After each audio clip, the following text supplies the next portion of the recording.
তো এখানটা আরও একটা রেসিপি আমি নিলাম। এখানটা চিংড়ি মাছ নিয়েছি অল্প করে। চিংড়ি মাছ দিয়ে আলু, বেগুন আর একটু উচ্ছে দিয়ে একটা চচ্চড়ি করবো। তো এটাও দেখো। কড়াই তেলটা দিয়ে রেখেছিলাম, গরম হয়ে গেছে।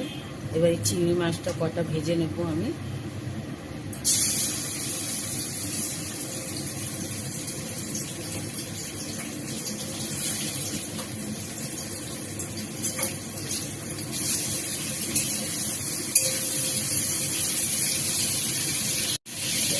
চিংড়ি মাছটা ভাজা হয়ে গেছে, এইটাকে নামিয়ে নেব।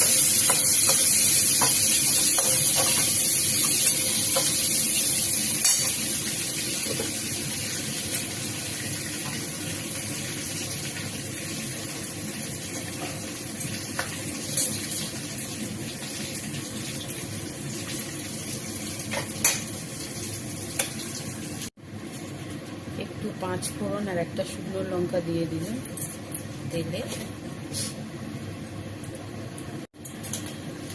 এই উচ্ছেটাকে দিয়ে দেবো।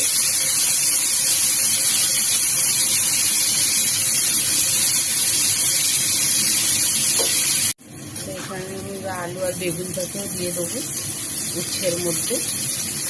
একটু পেঁয়াজও দেয়, আমি পেঁয়াজটা দিইনি, 5 ফোড়ন দিয়েছি। আপনারা তাহলে পেঁয়াজ দিয়েও করতে পারেন।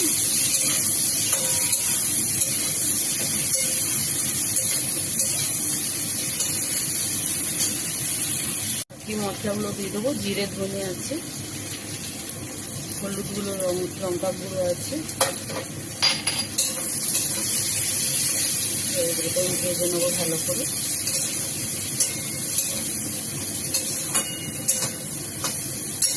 আন্দাজ মতো নুন দিয়ে দেবো।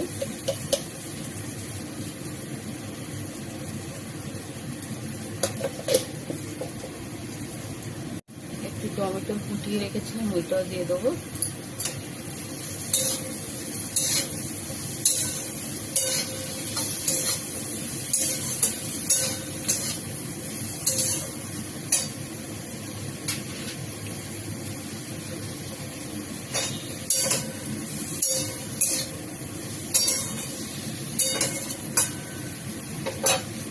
এবার জল দিয়ে এটাকে একটু গলতে দেবো।